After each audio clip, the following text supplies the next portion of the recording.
Hi guys, मेरा नाम है जतिन अग्रवाल। आप जुड़ चुके हैं the bull of Dalal street channel के साथ। अब स्टॉक मार्केट के अंदर करेक्शन बहुत सिवियर है, वॉलेटिलिटी बहुत ज्यादा बढ़ी हुई है। यूएस मार्केट्स के अंदर दिक्कत है, यूएस बैंकिंग स्टॉक्स में दिक्कत है। वहां पे बैंक्स एक के बाद एक फेल हो रहे हैं या कुछ बैंक्स को किसी तरीके से बचा भी रहे हैं, बट फिर क्रेडिट से इसकी रिपोर्ट आ रही है कि यूनो की उसके अंदर भी दिक्कतें चल रही हैं। तो यहाँ पे एसेंशियली हमें क्या करना है as Indian investors, as retail investors, हमें अपने पैसे के साथ क्या करना है वो समझना बहुत ज्यादा जरूरी हो जाता है। अब यहाँ पे देखो, कई सारे लोग पैनिक सेलिंग करेंगे। मैं उस कैंप में नहीं हूं। मुझे नहीं लगता कि यहाँ पे मार्केट बहुत भयानक तरीके से टूटेंगी। इनफैक्ट मुझे लगता है कि क्योंकि यहाँ पे बैंक्स कोलैप्स हो गए यूएस में, तो ये कहीं ना कहीं जो इंटरेस्ट रेट बढ़ा रहे थे लगातार, उसको रोकेंगे। एंड उसको अगर ये रोकते हैं तो फिर लिक्विडिटी वापस आनी शुरू होगी सिस्टम में, जिससे आपके स्टॉक के प्राइसेस वापस बढ़ने शुरू हो जाते हैं। बट यहाँ पे ना देखो, एक चीज समझनी बहुत ज्यादा जरूरी हो जाती है। अगर आपने ऊपर के लेवल्स पे कहीं बेच दिया होता बहुत अच्छी बात है, बट अगर आप इन लेवल्स पे इनको बेचेंगे शेयर्स को, जहां पे हमें बहुत सारे शेयर्स ऐसा लग रहा है कि अब तो बाइंग का टाइम है इनका, ये वैल्यूएशंस पे तो बाइंग करनी चाहिए, तो मेरे ख्याल से बहुत बड़ी दिक्कत हो सकती है। बिकॉज लेट से मार्केट झटके से कहीं से भी अपनी करेक्शन खत्म करे और तेजी से आगे बढ़ने लग जाए तो क्या होगा, फिर आप पीछे रह जाओगे और आप कभी मार्केट में री एंटर नहीं कर पाओगे। तो आई थिंक अगर आपने ऊपर के लेवल्स पे बेच दिया, बहुत अच्छी बात है, you did an excellent job. But in levels पे बेचना मुझे सही नहीं लगता। तो personally I am fully invested, most of my clients are fully invested, या फिर वो होता है ना 90-95% कैपिटल मार्केट में इस समय।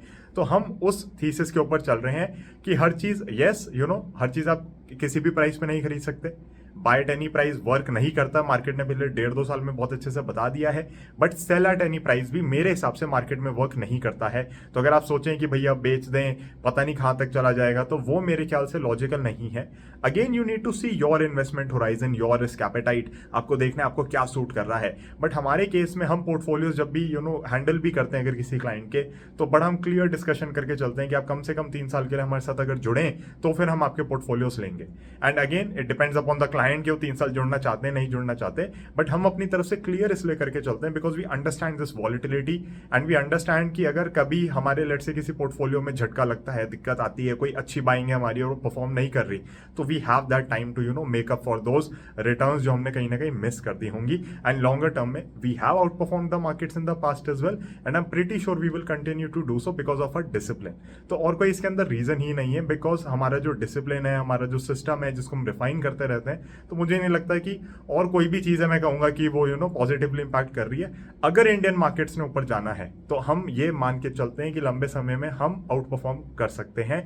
एंड ये कोई भी जना कर सकता है, to be very honest, but you need to stick to your system. अगर आप अपने सिस्टम से चेंज करते रहेंगे उसे बार बार, उसके साथ स्टिक नहीं करेंगे, तो you are going to suffer. Because होता क्या है कि हर चीज यहाँ पे साइकिल्स में वर्क करती है। तो जैसे करेक्शन जब स्टार्ट हुई थी तो हमने देखा था कि पहले टेक स्टॉक्स में एक हैमरिंग हुई थी, उसके बाद जा जाके वो हैमरिंग मल्टीपल सेक्टर्स में आ गई, राइट। तो मान लो मैं टेक हैवी हूं, तो फिर पहले मैंने हैमरिंग ले ली अपने पोर्टफोलियो में, मैं मान लो 20% डाउन हो जाता हूं। बट अगर मैं सोचूं कि यार टेक स्टॉक्स तो बिल्कुल ही ऐसे हैं कि इन्हीं में करेक्शन है, बाकियों में नहीं है, और मैं बेच के शिफ्ट कर जाता हूं उसे, तो मैं देखता जहां पे भी मैंने शिफ्ट किया वहां पे भी करेक्शन आ गई। तो इन जनरल आप देखते हो कि साइकिल्स में चलती हैं सारी चीजें यहाँ पे। और क्योंकि सारे बिजनेसेस में सिक्लिकलिटी होती है, मार्केट्स की करेक्शन में सिक्लिकलिटी होती है, बुल रन्स में सिक्लिकलिटी होती है, तो अगर आप अपने सिस्टम के साथ स्टिक करते हैं तो you are always able to enjoy that upward cycle as well. अगर आप सिस्टम चेंज करते रहेंगे तो अपवर्ड साइकिल आप एंजॉय नहीं कर पाएंगे। That is according to me. Again you can have your different opinions. आप हो सकता है यहाँ पे शॉर्ट टर्म ट्रेडिंग कर रहे हो, आप हो सकता है 2-3 महीने के लिए मार्केट्स में आए हो, आपका हो सकता है गोल अलग हो, आपकी रिस्क एपेटाइट अलग हो। There are plenty of things that affect an individual's decision in the stock market. But जो मैं कर रहा हूं वो मैं आप लोगों के साथ कम से कम यहाँ पे शेयर कर सकता हूं। ऑल्सो हमने यहाँ पे बहुत बार बात करी है कि हमारी एक निफ्टी पे एक इंपॉर्टेंट ट्रेंड लाइन है जिसकी चार्ट ऑफ द डेकेड में भी बात करी है कि वो जब तक होल्ड होगी तो कोई दिक्कत की बात नहीं है। वो ट्रेंड लाइन है मंथली लेवल्स पे। मंथली लेवल्स पे देखा जाएगा अगले महीने कि वो होल्ड होती है नहीं होती, क्योंकि इस महीने ब्रेकडाउन है बट कंफर्मेशन नहीं है। आपको ध्यान होगा पिछले साल जब जून का महीना था, मई का महीना था, तो भी मैंने आपसे बात करी थी कि यहाँ से इसको रिवर्सल लेना पड़ेगा बिकॉज नीचे जाने की जगह नहीं है। एंड वो हुआ था कि एक बहुत ही शार्प रिवर्सल आया था मार्केट में। एंड जिन लोगों ने उन नीचे के लेवल्स पे 15,200 15,400 के निफ्टी के लेवल्स पे बाइंग नहीं करी थी, वो मार्केट से बाहर ही रह गए। तो मेरे को लगता है कि यहाँ से भी रिवर्सल आना चाहिए। But again we are very very carefully observing the markets, देख रहे हैं कि क्या होगा, उस हिसाब से ही काम करेंगे। बट अभी के हिसाब से given everything that is there, मुझे नहीं लगता है कि यहाँ पे आपको पैनिक सेलिंग करनी चाहिए। अगर आपका कुछ सिस्टम है, डिसिप्लिन है, उसकी वजह से स्टॉप लॉस ट्रिगर हो रहा है, बिक रहा है तो बेच दो।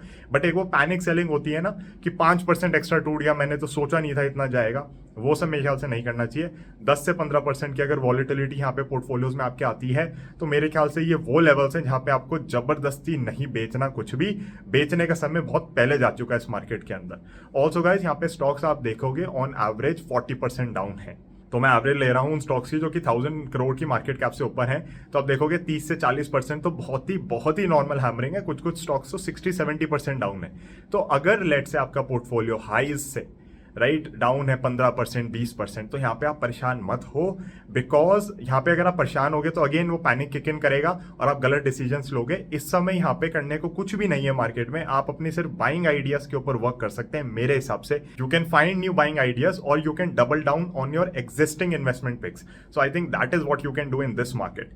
तो आप मुझे बताएं कमेंट सेक्शन में कि आप क्या कर रहे हैं इस मार्केट के अंदर। क्या आप बेचेंगे, क्या आप एग्जिट कर रहे हैं, या यू नो आपका प्लान है कि यहाँ पे और खरीदारी करनी चाहिए, जो कि मुझे लग रहा है कि देखो सही है। And again my horizon is very long. मेरे को 6 महीने 1 साल में क्या हो रहा है उससे फर्क नहीं पड़ता। So you need to see according to that कि आपके लिए क्या सही है यहाँ पे।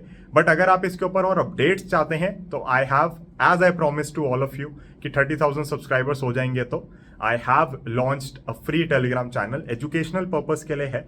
वहाँ पे हम ये जो पूरा अभी क्राइसिस चल रहा है इसका फॉलोअप ले रहे हैं, जो SVB फाइनेंशियल के साथ हुआ है और बाकी सारी चीज़ें। And we are actually seeing कि हमें कहाँ पे बाइंग अपॉर्चुनिटीज अच्छी दिख सकती हैं। तो वो सारा डिस्कशन इस समय टेलीग्राम पे चल रहा है हमारा। तो टेलीग्राम आप ज्वाइन कर सकते हैं, डिस्क्रिप्शन में लिंक है, कमेंट में भी लिंक पिन्ड है। तो अगर आप ज्वाइन करते हैं तो I think it's going to add a lot of value to your understanding of the stock market. चाहे आप इन्वेस्टर हो, चाहे आप ट्रेडर हो, मेरे ख्याल से वो आपको हेल्प करेगा ही करेगा। क्योंकि कहीं ना कहीं मार्केट का व्यू पॉइंट, इकोनॉमी का व्यू पॉइंट, या सही चीज़ों के ऊपर एनालिसिस, डिस्कशन, या सही रिपोर्ट्स जो आती हैं वो मैं आप लोगों के साथ शेयर कर पाऊंगा वहाँ पे। तो कहीं ना कहीं आपको एक बहुत ही filtered, screened out research, reports, analysis ये सब मिलेगा। नॉइज नहीं आएगी, न्यूज़ नहीं आएगी, एनालिसिस होगा, चीज़ों को डिस्कस करेंगे, समझेंगे और कहीं ना कहीं कंक्लूजन पे रीच करने की कोशिश करेंगे ताकि हम एक इन्फॉर्म्ड डिसीजन ले सकें। तो टेलीग्राम का लिंक भी डिस्क्रिप्शन में। Again guys, do let me know in the comments what are you doing right now in the stock market which has given no returns for the last 1.5-2 years.